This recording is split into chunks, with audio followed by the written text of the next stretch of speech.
This is Tyrese Halliburton, and you're listening to Setting the Pace. Happy Hump Day, ladies and gentlemen. Welcome back to another episode here of your Go-To Pacers podcast, Setting the Pace. I'm your host, Alex Golden. Joining me today is Michael J. Facci for another episode of your favorite pod. Facci, how's it going? Life's good. No complaints over here. And, Alex, we got something a little bit different today. So tell them what we got going on. Yeah, so we are actually recording this on Sunday. It is St. Patrick's Day, so hope you guys enjoyed your St. Patrick's Day and got to celebrate that Pacers win against the Nets. And hopefully, if you're listening to this, they beat the Cavaliers too, but we do not know because we cannot predict the future. It is 3-1-7, though, so it is Indianapolis Day here on the podcast. But no, we thought about talking a little bit deeper about this team and looking at three questions that I think are pretty important to how this team currently is and what it looks like for the rest of the season. So the first question, Facci, we're going to start off with, and I want to just take our time kind of discussing this, is how should the Pacers handle McDermott's minutes when he returns from injury? Sounds rough to say, but I don't know if there should be minutes for Doug McDermott upon coming back. And here's the thing. Look, while brief, the one thing that Doug showed in his second stint as an Indiana Pacer in the 6 games is that he's far from the Doug McDermott that we knew from the past. He's not that same guy. I know that when Doug McDermott came over to Indiana at the trade deadline, he was still shooting a very good three-point percentage with San Antonio, but that's also a team that's at the bottom of the standings, and I felt that we have not seen that. To break that down a little bit further, Alex, in the 6 games with the Pacers, he's 7 of 24 from the field. That's good for 29%, and even worse from three-point land. He's 4 of 20 from 3. He actually has as many fouls as rebounds and just one more assist than fouls.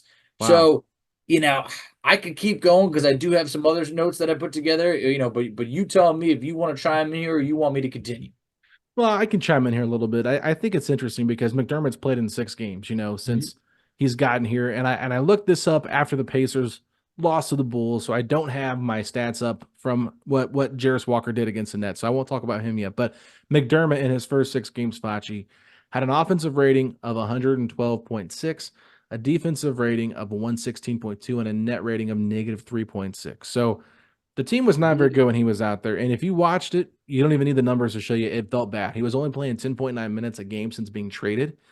And you can kind of see, like, okay, he had a few games where he maybe made a few buckets, but it just really did not feel like a vintage Doug McDermott. Yeah. And so I just feel like we saw such a defensive liability with him out there. It's someone that you can attack, at will.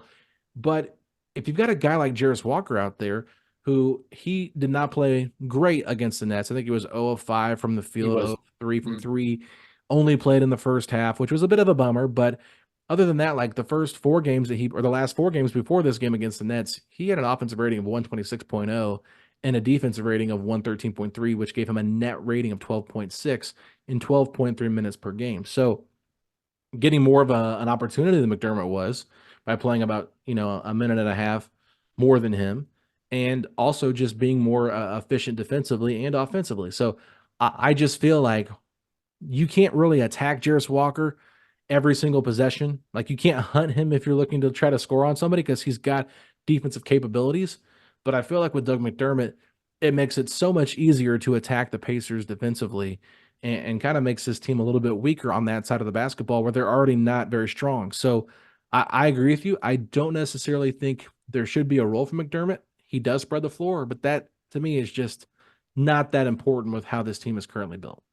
Yeah, and it's like maybe if McDermott was knocking down those threes, in the 6 games, you could say, okay, hey, you know what he brings to the table is essential. And look, he is for his career a very good 3-point shooter, but for right now, the Pacers, they need more help defensively, and I think that we're starting to see the Pacers team come together defensively, compared to where they were before.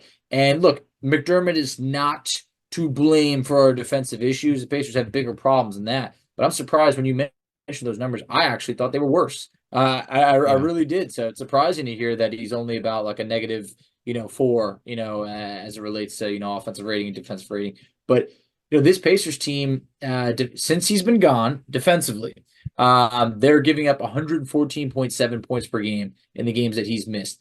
That is about 10 points per game lower than where they were at their all-time worst on the season. So we're seeing a Pacers team that is improving defensively. And I feel that if you are to throw McDermott out there for, even 10 minutes a night, there's no reason to believe that the Pacers are not going to be worse defensively. So I do think as it relates to those minutes, I think they should continue to be split between Ben Shepherd and Jarris Walker. I think that we've seen a lot of those minutes go to Ben Shepherd. Obviously, with Benedict Mathurin out, we're seeing an uptick on that. But, just to highlight that on Ben Shepherd, who is getting a lot of those minutes.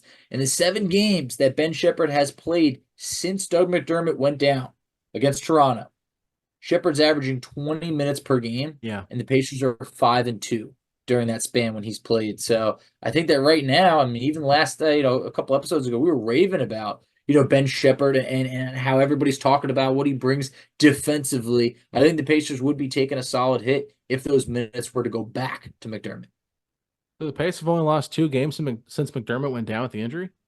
Well, Ben Shepherd missed some games Oh, that's right. at one point. So, yeah. Okay. I was trying to figure that out. Sorry, I can't. What games did he miss? Which ones were those? Do you remember? Well, it was I have to pull it up right now. Oh, he was out. That's right. He didn't go on the road trip to New Orleans. Exactly. He joined the team in Dallas. He didn't play in San Antonio, did he? He did not play. Okay, so those were the 2 games that we lost that he did not play. Well, that makes sense. I remember that was a talking point. No, that's a good point. Because McDermott in the first 6 games, they were 4-2. They beat the Knicks, they lost to the Hornets, beat the Raptors on the road, beat the Pistons, beat the Mavericks, and then lost to the Raptors. So, not the stiffest competition there for McDermott in those wins, because we saw like that Knicks team was pretty depleted. That Indiana beat 125-111.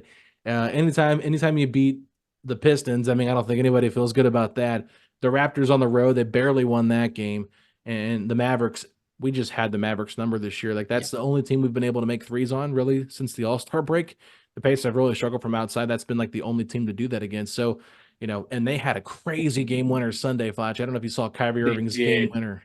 That was honestly crazy. Like, Kyrie's shot looks like something like Kareem Abdul-Jabbar would have chucked up back in like the 80s, So, I did not think that one had a good shot of going in, but Kyrie's a special player, and I think that special players make special plays, and that's exactly what happened. Yeah. So anyway, back to Doug. It's just interesting because he's got experience. He's a veteran. He knows what it takes to play the right way in this league and all that kind of stuff. But at the same time, I just don't feel like I can trust him defensively enough to make the case that he should be getting minutes over some of our rookies that are going to be a part of this team long term. McDermott at this point, I don't really see a scenario where he is brought back in the offseason unless it's in some kind of sign and trade type thing where they're whatever, but I don't even know what his value is going to be. There's no way he's getting paid what what San Antonio paid him when the Pacers completed that first sign and trade a couple of years ago. So, I think he's making around $14 million right now. Like, he'll be lucky to get close to 10, I think,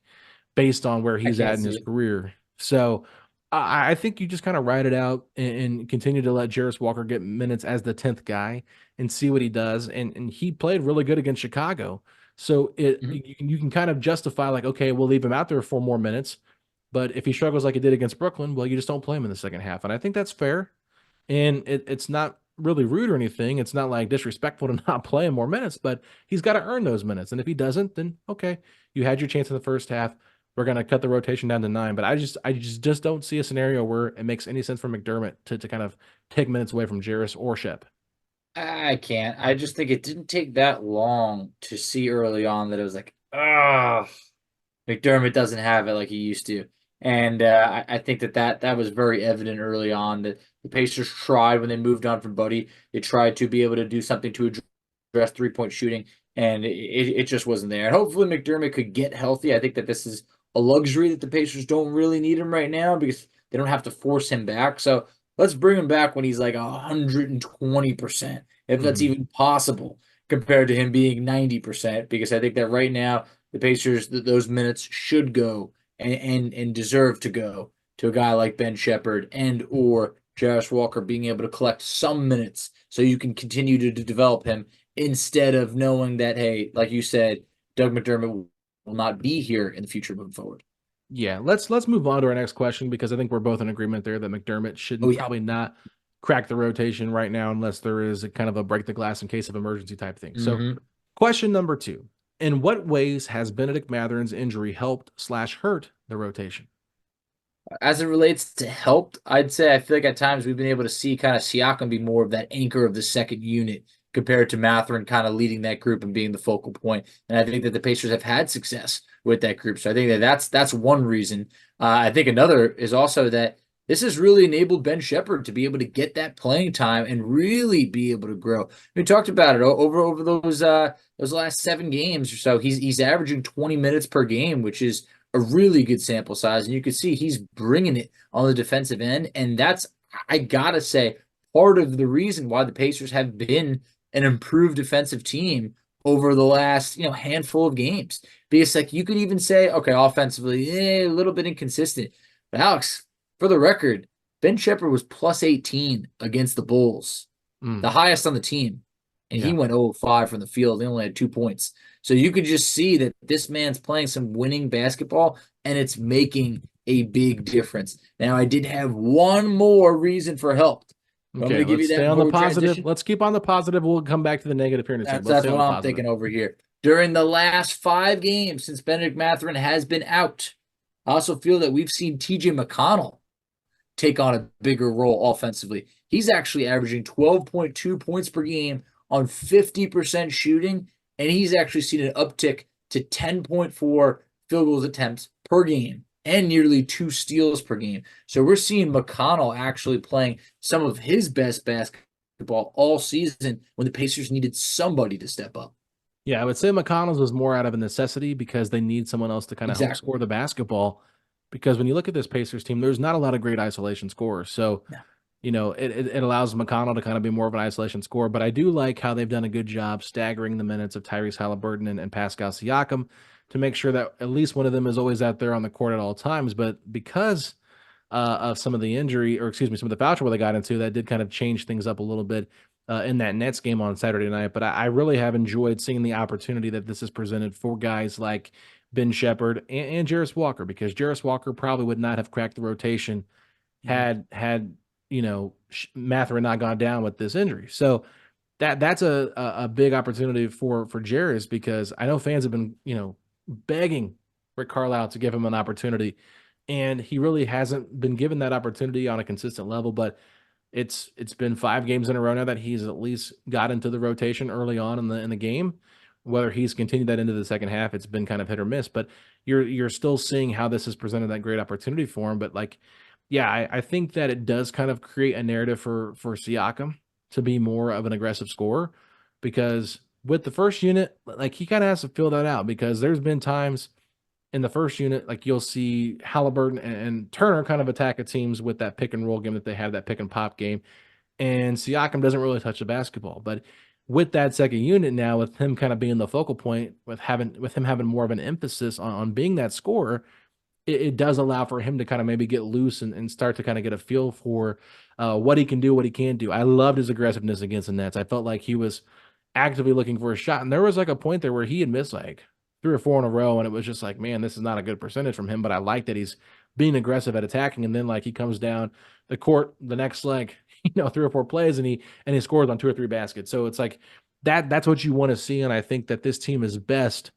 when you're seeing Siakam kind of help carry the load, especially without Halliburton. And Halliburton really has kind of had to step up a little bit more too, because if you look in the first quarter, a lot of times you'll see him kind of finishing quarters out with that second unit without Siakam on the court. So I just feel like it's given those guys more maybe of a green light. But I think there are definitely some concerns with not having him. But one thing I will say that I forgot to mention is just the clarity that it gives in terms of the rotation.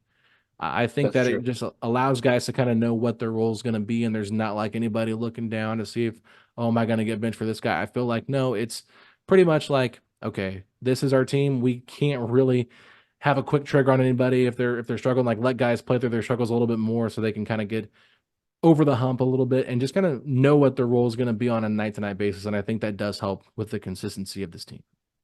I think it does, because earlier on, the Pacers had at this point so many more guards. Between Mathurin and Buddy and Bruce Brown, it's just there's just so many mouths to feed that McConnell was someone that was in and out of the lineup. You never knew if he was going to get in or not. And I feel like Ben Shepherd might get a couple of minutes.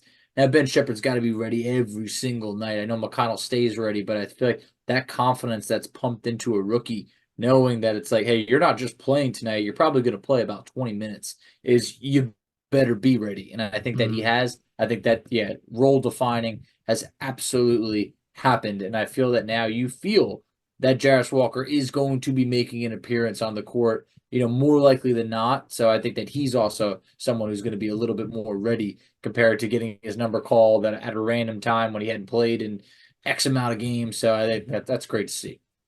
Let's go to the negative side now of things, and I think I talked about this after the Mathurin news broke, and I think that it's very telling. It's the margin for error slim, and without Mathurin, it makes things a little more difficult because I was a little bit worried when Siakam got into early foul trouble against the Nets, and I keep going back to that because had he not came in and provided that scoring punch for that second unit, playing with that group, it could have gotten really ugly, and the Nets could have got out to a double-digit lead.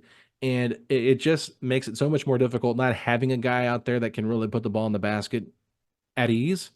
So, yeah, it is good that Siakam's getting more of an opportunity, but that also allows him to maybe get in more foul trouble or, put more miles on his body in the regular season where maybe you're wanting him to only play about, 30 to 31 minutes. He might have to play close to 36 now because he's having to carry more of a load out there. So I just think that it makes the margin for error very, very slim. That's my biggest concern, I would say, without Mathurin. And my other one, obviously, just like not having someone out there that can really just score in isolation. They don't have a lot of great isolation scores, probably outside of Siakam. Halliburton can do it at times. McConnell, I think he's pretty good in isolation in terms of like creating his own, but like he still has to kind of finagle his way to do that. I think Mathurin's just so much more of a gifted scorer that can get to the free throw line, that can attack the rim and put pressure on defenses. And I think they just really missed that element of the game. And that was going to be my next one. It's just like, we don't have that guy who really attacks the rim the way that Mathurin does. I mean, we saw as a rookie, he was getting the free throw line at a complete veteran, type of rate. And I think that right now, when he goes down, I mean, you're not getting that out of Ben Shepherd. You're not. You're not getting that out of Jarris Walker right now. It's just different. Those are guys that might be far more likely to settle for threes or settle for jump shots compared to, a Ben Mathurin. But, just a simple thing is like, where will the bench scoring come from on any given night? It feels like it's like a game of hot potato or musical chairs. Like you really don't know whose night it's going to be. It all of a sudden puts that pressure on a guy like Obi Toppin or Ben Shepherd to be like, hey, we need to get double digits out of you. And I feel that those are players that, while Obi might be able to do that on a little bit more of a consistent basis, we talked about, hey, the Pacers are 5-0 when Ben Shepherd scores in double figures. That's great, but it's only happened 5 times. A guy like Ben Mathurin, you're expecting 15 or more out of, and on any given night, he could give you 20 or more. I feel like the Pacers don't have that guy off the bench to really say, okay, he could have a random game where he could go off and give you 30. I mean, it's just they just don't have that type of player. And now when the playoff time approaches and you're going with a shortened rotation, you're now looking at, say, a TJ McConnell, Obi Toppin, Jalen Smith, and Ben Shepherd being most likely the 4 that are coming off the bench.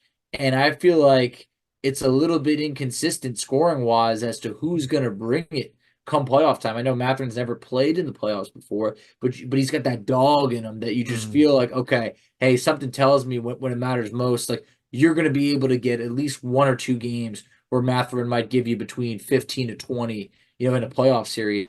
And right now, it's just like, are some of these players potentially going to get played off of the court, or could the moment be too big for them? That's very possible. Yeah, it would just be great experience too for Mathurin to get out there in the playoffs. Fantastic and kind of, experience. And just figure things out, because you mentioned like we saw him in the in-season tournament against the Lakers really step up his game and really just relish with that competition. He was talking a lot of trash with Boston when they were in Indiana in that game going to Vegas, the determination of who would make it to Vegas. And I thought he was pretty good in that game, hit some big-time shots. So you're just going to miss a big-time Mathurin, kind of really showcasing what he can do. But obviously it's tough because they miss that element of it. I do think that there are some pros and cons to it, because I think this team, honestly, I hate to say it like this, but I think they might have gotten better defensively. I know, me too. Without Mathurin, because he does so many good things offensively that you want to keep him out there longer, but he's just not as consistent defensively as a Ben Shepherd. And I hate to say that. I mean, Ben Shepherd, I think, is actually older than Mathurin, Oh Or yeah. maybe, yeah, I think he is. So the age thing doesn't matter to me as much, but like just the overall experience. But you can already just see how much more advanced Shepard is defensively than Mathurin is as a player. We've seen some really good defensive moments from Mathurin, but it's just not been consistent where Shepard has been consistent. So I think kind of going back and forth there, you can kind of see where like, okay, more Shepard minutes means that the defense is going to get better. And so you don't really think about it in that terms all the time, but I just feel like now with Neesmith and Nimhart starting, there are probably times when you maybe would rather have Mathurin out there over a guy like Andrew Nimhart if he's not playing, great basketball. Like against the Bulls, maybe if you have Mathurin out there instead of Nimhart to kind of be more of an offensive threat, that could have helped the Pacers score there at the end of the game instead of Nimhart taking some very questionable long threes when the game was kind of in the balance. So you just never know like where they could have utilized him correctly, but it does feel like he is a great player that's, just growing into his own, and he was starting to kind of get things figured out. And the injury to me, like the biggest thing that I hate, it doesn't really even impact this year, but it kind of impacts how does this, momentum wise impact Mathurin going into next season, and how much of a timetable will it take for him to get back to who he once was. And I think that's something to keep an eye on, which is very concerning to me.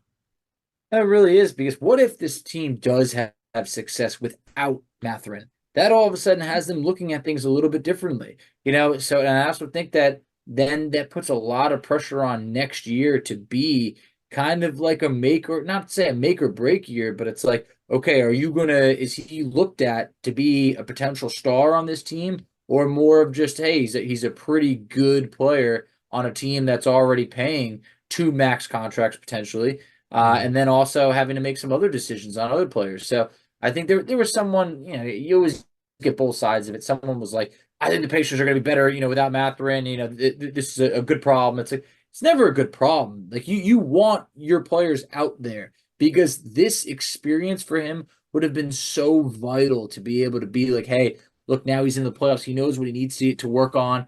Now it's just like, hopefully he can, learn a lot on the sidelines watching. And sometimes we hear that from other players, how much that they've learned. I know it's a little bit different, but like a Chet Holmgren missed his whole rookie year. That man definitely learned a lot on the sideline, and did not look anything like a rookie this year. So hopefully Mathurin's able to learn some stuff just watching. But you definitely wish that you had him out there, because there's going to be times where you're going to need that big offensive capability that could come at any given time. But short term, right now, the Pacers, you can't lie, they do look better defensively. Yeah, that competitor in Mathurin, I'm sure when the Pacers are in the play-in or the playoffs, if he's there sitting on the sideline, he is going to be chomping at the bit to get back into the fold of things. And so that's going to be interesting to see. But Facci, let's move on to our last question and our last topic of today's podcast. This question I think is a very interesting one, because there's a lot of ways we can go with this. But what one area would you most like to see the Pacers improve on the final 15 games of the season? So I think that the easy thing to say is prove the defense. I think everybody's been saying that all year, but I'm going to be a little bit more specific. I think that I'm going to say the rebounding, Yeah, because I figured you'd go rebounding. I'm a stickler for rebounding. I mean, truly, I look forward to coaching my kids in basketball and just really teaching them how to box out. Look, Are you a coach? at my size, how many rebounds was I going to grab? But they're going to learn how to rebound. All right. Are you a coach? I coached rec basketball for a couple years, but I cannot wait to coach my kids in sports. I'm not a soccer guy, but when it comes to like basketball, baseball, football, I can't wait. Yeah, I'm not a soccer guy either. Sorry, John Crabtree, if you're listening to this, but we're not soccer guys here. There's not going to be any kicking, the corner kick over here on Setting the Pace. We're not talking any soccer, but basketball, rec league, I like it.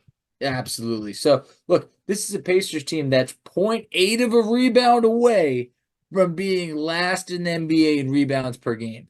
The effort just isn't always there. We see it come and go, and I feel like, here's the thing. We would love to be able to rely on Siakam and Turner to be double-digit rebounders, but we just can't. This needs to be a collective effort. So I crunched some numbers, and I mean, I got that shovel on me, and I went digging. And here's what we got. This team is 10-4 when Turner has a double-double. We've discussed that. 5-1 when Siakam has double-digit rebounds. Great. Look at this. 13-4 when Jalen Smith has 7 or more rebounds. Wow. Then you ready for this? 8-0. 8-0 when Tyrese Halliburton has 7 rebounds or more. Now, Wow. how realistic is that? It's 7 rebounds. That's a lot. Well, they're 12-3 when he has 6 rebounds. So it just shows that, look, even at times we've seen Aaron Nesmith have stretches of the season where he was pulling down rebounds. I just feel that sometimes, look, it's that rebounding effort we've seen the Pacers have, 4 or more guys with 6 rebounds. That's what it's going to take for this team to get a little bit better. So that's my main one. And then I have, like an honorable mention, but I want to wait to hear yours. Yeah, so I'm gonna probably surprise some people here with mine, and it maybe feels a little bit more recency bias, but if you look up the numbers, it really isn't recency bias. It's actually just how bad they've been. I said 3-point percentage because I mean, it's fell off a cliff.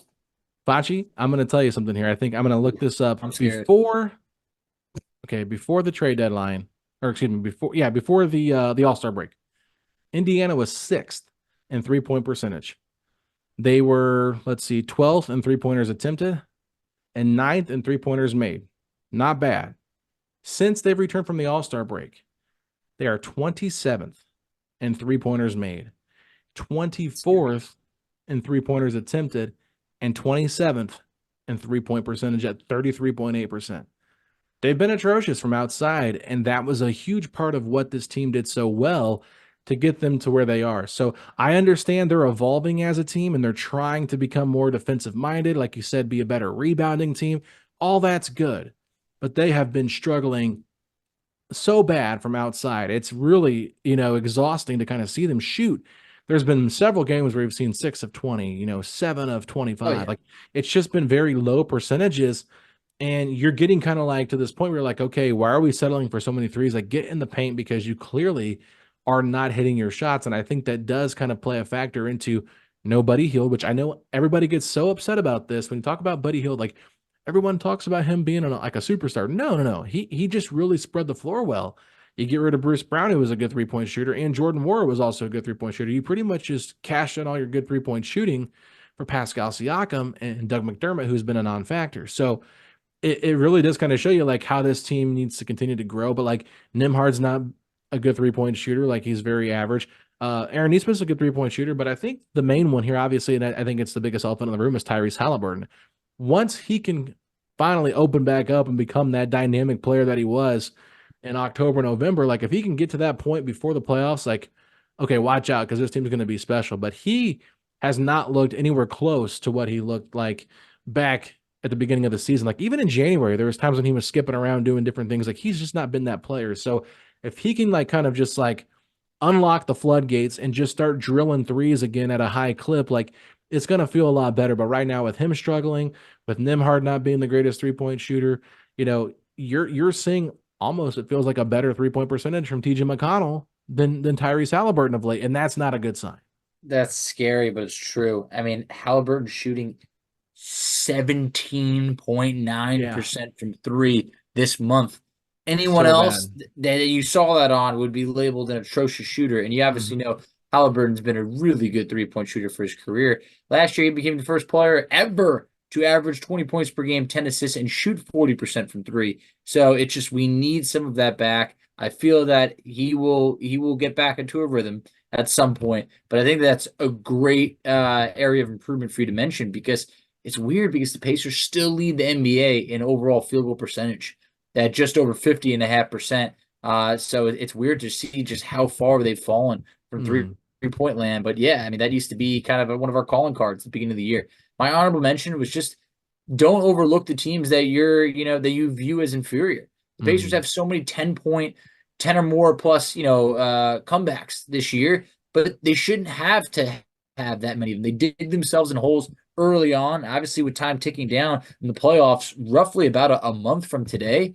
I think the Pacers, every team that they play is going to be a really good team. So I think that they just got to be ready to play. Maybe that's something that works in their favor, that there are no teams to be able to overlook, down the stretch. But I do think that the way the seeding is right now, you got to be able to handle business. So I think if I could pick one, I'm saying rebounding. I think I love yours as a 3-point percentage. And then other than that, I mean, there's a few different areas, but I think those are two good ones. Yeah, rebounding and 3-point shooting, if they can get that improved, that would be great. They're just a team that continues to figure things out. But I was surprised. It's changed a little bit since I think the last couple of games, but Indiana's 8th right now in personal fouls drawn since returning from the That's All-Star break. since when? Oh wow! I mean, Yeah. that's very surprising because this is a Pacers team that just 18.5. simply was not drawing contact. So that is good to see. Hopefully the league got the memo because I feel that it was crazy how the Pacers just were not getting any whistles at all through at least the first half of the season. Yeah, so it's going to be interesting to see how this team kind of figures things out down the stretch. They're starting to get a little bit more synergy with one another. Everyone's kind of understanding who they're playing with and what they do well, what they don't do well, and trying to attack the areas of weaknesses for these teams. But we'll see. They've got a tough schedule remaining. They got some pivotal games coming up here. They start this 5-game road trip as we're recording this against Detroit. Then they go out to California, play 3 games, and then hit Chicago up on the way home. So it's not going to be easy, but you got 5 games and I think 8 days, Facci. So they're just going to have to take care of business here and really try to find a way to keep fighting off the Miami Heat and the Philadelphia 76ers, who are just right behind them, right in lockstep with them for that 6th spot in the Eastern Conference. I mean, it's going to be tough, but I feel really pretty solid about Indiana just staying at 6. I feel like that'd be the best spot for them. I don't think they wanted to see any part of New York or Orlando in the first round. And if they could somehow get matched up with Cleveland in a 3-6 matchup, I know Cleveland's tough, and I don't know if I would put Indiana as the favorite to win that series, but I think that I like that matchup a little bit more than seeing us go up against some teams that we've struggled with this year. Even though I know we won the series against New York, we haven't seen them with OG and fully healthy, and we obviously saw how Orlando has been problematic with their size. I think that'd be a tougher series than maybe people give it credit for.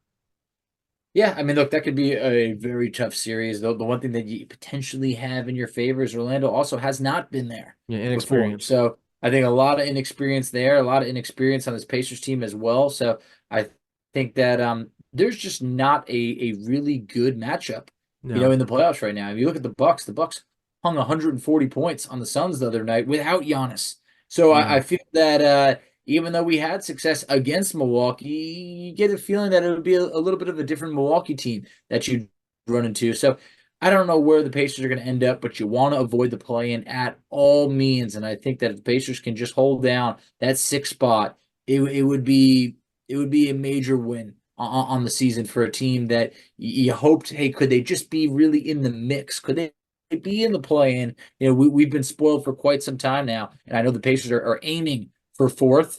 It's still a potential, but that road trip that you mentioned, 5 games, 8 nights, being on the road, it's going to be tough. That could be a kind of like a season-defining stretch at this point. Yeah, and you got some teams that really need to win some games there with the Warriors, with the Lakers, with the Clippers, and obviously Chicago on the way back home from that road trip. Chicago's giving us a lot of trouble for a team that's below us in the standings. So you can't look at that as an easy game. And I already talked about, recently how Detroit is actually playing. So there was a time where Detroit didn't win a game in a month. Recently, they just won 3 out of 4. So I think that this is a Detroit team that is they have something to play for. Those players are so young. They're not looking to tank. They're going to give you their best effort, and I think the Pacers can't overlook Detroit. No, I mean, on Sunday we saw Bam Adebayo hit a game-winning 3 with the game That's tied what it 1-1. And you can kind of be frustrated with Cade Cunningham because he took a jumper with 10 seconds left in the shot clock, and instead of just holding on to the ball and taking a last-second shot, but gave Miami a chance to come down and get a shot, and Bam Adebayo was the trailer, and he drilled a 3, and the game was over. And it's like that could have been a big one because we already saw Miami lose to a team like Washington too this year. So just recently, I think it was last Sunday. So you just never know what's going to happen. But I'm excited to see what this team does, and there's a lot of areas to improve upon and so many different things that we've talked about in this episode already. But thank you all so much for listening. Facci, tell everybody where they can find us at on social media. Absolutely. So you can find us on Twitter at PacersPod STP. You can find Alex on Twitter at AlexGoldenNBA. I can be found on Twitter at _FACCI. You can find us on Instagram at PacersPodSTP. You can find us on Facebook at Setting the Pace. You can find us on TikTok at Setting the Pace. And Alex, tell them where they can check us out on YouTube. Ladies and gentlemen, go to youtube.com/setting the pace, a Pacers podcast, where you can find our newly rebranded YouTube page where we've got all new thumbnails, a lot of new graphics. I think you guys are going to enjoy that quite a bit. A lot cleaner looking and just a better experience overall for everybody there in terms of the aesthetics of how it looks. But make sure you guys hit that subscribe button and like all the videos that you're watching over there to make sure everybody knows about this show. And if you haven't already, please leave us a 5-star rating and review. I saw that we did get another rating and review over the weekend, so thank you everybody for that. But if you have not done that already, please, it does help with the show. And like I mentioned on the recap episode at the beginning of the Nets Pacers recap, if you're listening to this episode and you're skipping through those advertisements, please do us a big solid and help us out by just not pushing the fast forward button. But if you want to get through them quicker, push the 2x button. That way you're still listening to them. And every listen to those advertisements helps this show grow financially. And we really appreciate that donation from you guys by already giving us so much of your time by listening to this episode. But Facci, if you're looking forward to this 5-game road trip and hoping the Pacers can kind of make a statement win here in some key games, and hit me with those 3 words. Let's go, Pacers!